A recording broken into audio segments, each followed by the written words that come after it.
के managing partner और CEO Gurmeet Chadha जोड़े हैं, उनसे बात करते हैं। गुरमीत जी, गुड आफ्टरनून। क्या एक सेंस बन रही है कि अब मार्केट में जैसे कहते हैं सब चंगा सी और यहाँ से अब चलने की तैयारी हो?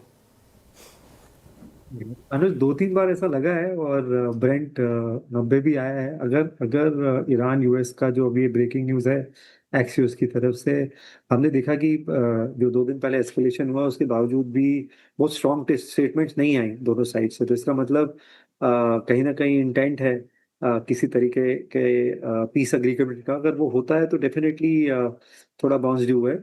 और बाजार एक प्राइस करने की कोशिश कर रहा था कि क्रूड कितनी देर $100 के ऊपर रहेगा और कितने महीने सप्लाई टाइट रहेगी। उस हिसाब से बाजार करीबन अभी 24,000 निफ्टी के आसपास था। प्लस माइनस होता रहा 2-3%। लेकिन अगर ऑयल नीचे आता है, मान लीजिए वापस 90 का लेवल हमें देखने को मिलता है और हॉर्मूज का ट्रैफिक इंप्रूव होता है, तो डेफिनेटली सेंटिमेंटली चीजें बढ़ सकती हैं। और वो पॉकेट बाजार का जो इम्पैक्टेड था इससे, जैसे फर्टिलाइजर है, ऑटो है, जो भी ऑयल सेंसिटिव्स हैं, रिफाइनर, ऑयल मार्केटिंग कंपनीज हैं, गैस कंपनीज हैं, जहाँ पे पेट्रोकेमिकल का इनपुट यूज हो रहा है, आई थिंक वहाँ अभी भी करेक्शन शार्प है।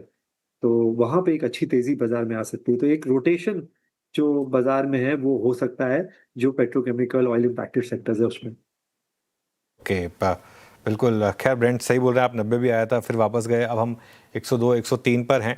गुरमीत जी, एक बैंक निफ्टी ने काफ़ी तंग किया था। आज एक शानदार 1400-1500 पॉइंट का ब्रेकआउट है बैंक निफ्टी में और प्राइवेट बैंक्स अच्छे चल रहे हैं। यहाँ पर क्या भी होगा आपका? अनिल, अनुज, हमने अपना ना थोड़ी पोजीशनिंग चेंज करी। हम लार्ज प्राइवेट बैंक्स पे थोड़ा ओवरवेट थे। हमने वहाँ हल्का, मतलब हम अभी भी रखे हुए हैं 3 से 4%। एचडीएफसी को, आईसीआईसीआई को, एसबीआई को पोर्टफोलियो में हमने थोड़ा वेटेज बढ़ाया, फेडरल बैंक में, आरबीएल बैंक में। उससे हमें थोड़ा सा फायदा हुआ है। हमने कुछ न्यू एज बिजनेसेस जैसे ग्रो है, उससे भी फाइनेंशियल पोर्टफोलियो में लिया है, उसका हमें थोड़ा बेनिफिट हुआ है। और हमने गोल्ड बेस्ड एनबीएफसी जैसे मुथूट है, और एक housing finance company Bajaj housing finance add करी है। तो हमने अपना पोर्टफोलियो थोड़ा वाइडन किया फाइनेंशियल्स का, जिसका हमें बेनिफिट मिला है। मुझे लगता है थोड़ा और रोटेशन होगा एचएफसीज में। क्योंकि कहीं ना कहीं एफआई का सेलिंग इसलिए भी है कि जो लार्ज प्राइवेट बैंक्स है वहाँ 12-15% से ऊपर क्रेडिट ग्रोथ नहीं मिल रहा है।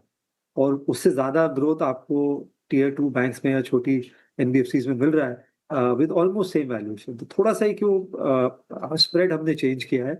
और मुझे लगता है ये स्प्रेड शायद बाजार और कंटिन्यू करेगा टाइम टाइम पे आपके, क्योंकि वैल्यूएशन कंफर्ट इतना है। एचडीएफसी 11 के पी पे है, 2 की बुक वैल्यू पे है, सारा बैंक निफ्टी 12-13 है। तो आपको एक अच्छे बाउंस बीच में मिलेंगे हैवी गैप्स में। बट मेरा ये मानना है कि थोड़ा सा वेटेज टीयर 2 बैंक्स और क्वालिटी एनबीएफसीज और एचएफसीज में करने से थोड़ा बेनिफिट मिलेगा पोर्टफोलियो को। और बाजार रिकवर करता है तो सीडीएसएल, और हमने देखा कैम्स के नतीजे अच्छे हैं, तो कैपिटल मार्केट प्ले है। बीएससी के अलावा वो पार्ट इतना अच्छा नहीं किया। आई थिंक वहां भी थोड़ा मूवमेंट आ सकता ओके, कैपिटल मार्केट स्पेस और साथ ही बैंकिंग फाइनेंसेस पे नजर रहेंगे। अच्छा गुरमीत जी, गुड आफ्टरनून। अगर शांति समझौते पर मुहर लग जाती है और मार्केट में अच्छी खासी रैली उसके बाद हम देखते हैं, तो कौन से स्पेसिस या स्टॉक स्पेसिफिक हो पाए अगर आप जहां पर एक रैली ड्यू है वहां पर वो चीज़ें हरकतें देखने को मिलेगी? ऐसे में कौन से स्टॉक्स या स्पेसिस फोकस में रहेंगे फिर? तो जैसा मैंने बोला, ऑटो और ऑटो कंपोनेंट्स में नतीजे कुछ अच्छे आए हैं। एमएनएम के नंबर बहुत शानदार थे कल, मुझे ऐसा लगा। अगर आप देखिए उनका जब से लीडरशिप चेंज हुआ है और अनीश जी आए हैं, सिंगल डिजिट आरओई से वो 20% आरओई में गए। और कैसे स्टॉक 4-5 बैगर हुआ है हमने पिछले 5-6 साल में देखा है। तो और ट्रैक्टर में मार्केट शेयर 44% है। एसयूवीज में 25-26% मार्केट शेयर मेंटेन किए हुए हैं। न्यू लॉन्चेस अगर आप देखें, बहुत ही एक्साइटिंग पाइपलाइन है। आई थिंक सडनली एमएनएम में एक वो फ्लेयर दिखता है इनोवेशन का, जो मुझे लगता है कहीं बाकी ऑटो कंपनीज में कम दिखता है मुझे। तो ऑटो है, ऑटो एंसिलरीज हैं, ओईएम्स है, यहाँ पे मुझे लगता है अच्छा मूव आ सकता है। वैल्यूएशन कंफर्ट है, संदार टेक्नोलॉजीज 18-20 टाइम्स पे है। उनो मिंडा में कुछ खास हुआ नहीं है पिछले 2-3 साल में, जबकि नंबर्स अच्छे आए हैं क्वार्टर ऑन क्वार्टर। तो ये एक पैक अच्छा लगता है।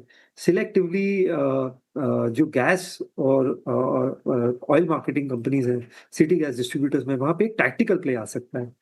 हमने ऑलरेडी देखा है कि शायद गुजरात में मौलवी ने एक प्लान प्रपोज हो रहा है कि कैसे हम प्रोपेन की जगह नेचुरल गैस कर सकें। और सिटी गैस डिस्ट्रीब्यूशन में कनेक्शंस पीएनजी के रिकॉर्ड तौर पे बढ़ रहे हैं, वैल्यूएशन कंफर्ट है।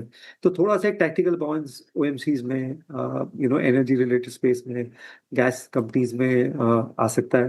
थोड़ा बहुत एग्रीकल्चर फर्टिलाइजर रिलेटेड में आ सकता है। और एक पैक जो मुझे ऐसा लगता है जहाँ नतीजे मिड कैप आइडिया, देखिए कोफोर्ज के नंबर अच्छा है, बाजार ने क्या शानदार रिवॉर्ड किया है।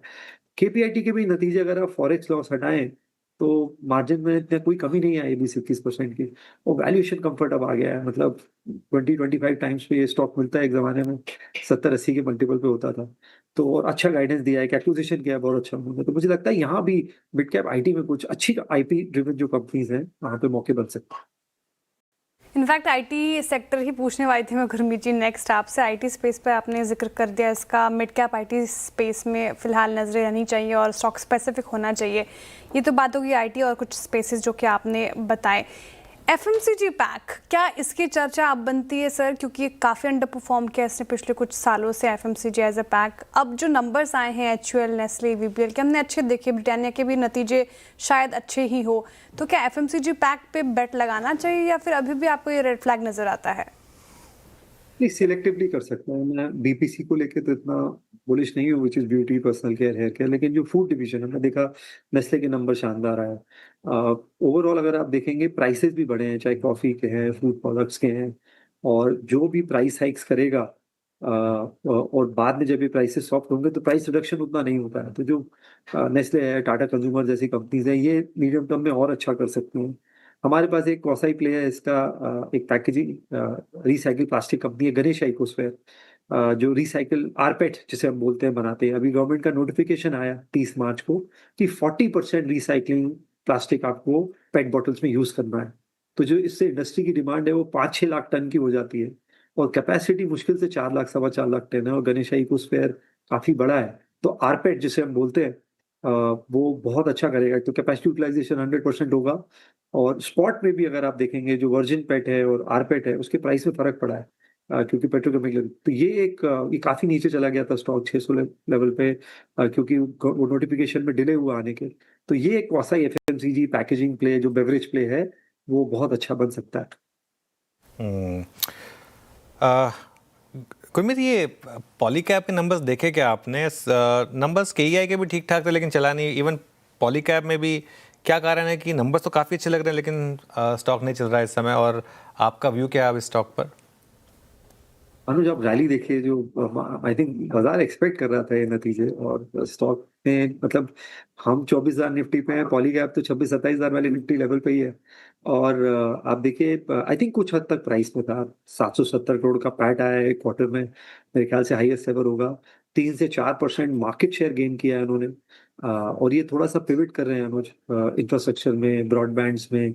ब्रांड रिकॉल अच्छा है, और एफएमईजी जो है उनका जो एक ड्रैग रहा है, वहां पे भी मुझे सीक्वेंशियल इम्प्रूवमेंट दिखी है। बट जैसा मैंने बोला तो 60-70 के मल्टी, अब 55-60 के मल्टीपल पे है, तो चीप नहीं है। और क्योंकि रनअप अच्छा था तो शायद रिएक्शन थोड़ा म्यूटेड है। बट स्ट्रक्चरल डिमांड है। आप देखिए केबल एंड वायर्स में एक तो इंफ्रास्ट्रक्चर डिमांड है ही है। आप इलेक्ट्रिसिटी, नेशनल इलेक्ट्रिसिटी प्लान देखें तो 1.5 लाख सर्किट किलोमीटर का हमें ट्रांसमिशन लाइन ऐड करनी है। तो जैसे जैसे आप देखते जाएंगे तो एनर्जी का जो ओवरऑल प्ले हो रहा है, ये डिमांड बहुत अच्छी रहने वाली है। तो वॉल्यूम और रेवेन्यू ग्रोथ 20%, 25% आपको और कुछ साल देखने को मिलेगा। तो यहाँ से ये स्टेडी कंपाउंडर होगा। जो पिछला रिटर्न है जब इसने मौके दिए थे वैसा ऑफ कोर्स नहीं आएगा। ओके, ये पॉलीकैब और वायर केबल स्पेस पे बात हो गई। अच्छा गुरमीत जी, कुछ और स्पेसेस या काउंटर्स अगर आप बता पाए, काउंटर स्पेसिफिकली जो आपने हाल में ऐड किए हो, कुछ नया ताज़ा? हम एनर्जी स्पेस में हमने वेटेज बढ़ाया है, पावर इक्विपमेंट्स में वेटेज बढ़ाया है। जैसे हमने वारी एनर्जी ऐड किया पोर्टफोलियो में करेक्शन पे। हमने पॉलीकैब हमारे पास पोर्टफोलियो में है ही है। हिंद रेक्टिफायर एक कंपनी है जो कौसाई रेलवे, कौसाई पावर है, ट्रांसफार्मर्स बनाता है, बहुत अच्छा मूव आया स्टॉक में। और छोटी कंपनी है, अभी बहुत बहुत लेग्स हैं ग्रोथ के इस कंपनी में। हम और भी सीजी पावर हमारे पोर्टफोलियो होल्डिंग है काफी लंबे समय से। तो हम पावर इक्विपमेंट स्पेस पे, अगर सीजी पावर के आप नतीजे देखें तो सेमीकंडक्टर में भी 150 करोड़ का रेवेन्यू आया, जो पिछले क्वार्टर 110 करोड़ था। तो पावर सेगमेंट ने तो अच्छा किया ही है, 70% ग्रोथ दिखाई वाई। सेमीकंडक्टर डिवीजन ने भी किया, और ये बढ़ता जाएगा contribution her her quarter on quarter. और हमने रिसाइकलिंग में अभी गणेशा में वेटेज बढ़ाया है, कुछ हमने केमिकल स्टॉक्स में वेटेज बढ़ाया है, जैसे जेजी केमिकल है जो जिंक डाइऑक्साइड और जिंक रिसाइकलिंग में है, जिसका एंड यूज टायर है, फार्मा है। इसमें वैल्यूएशन कंफर्ट था, काफी अच्छा करेक्शन आया था, तो यहाँ वेटेज बढ़ाया है।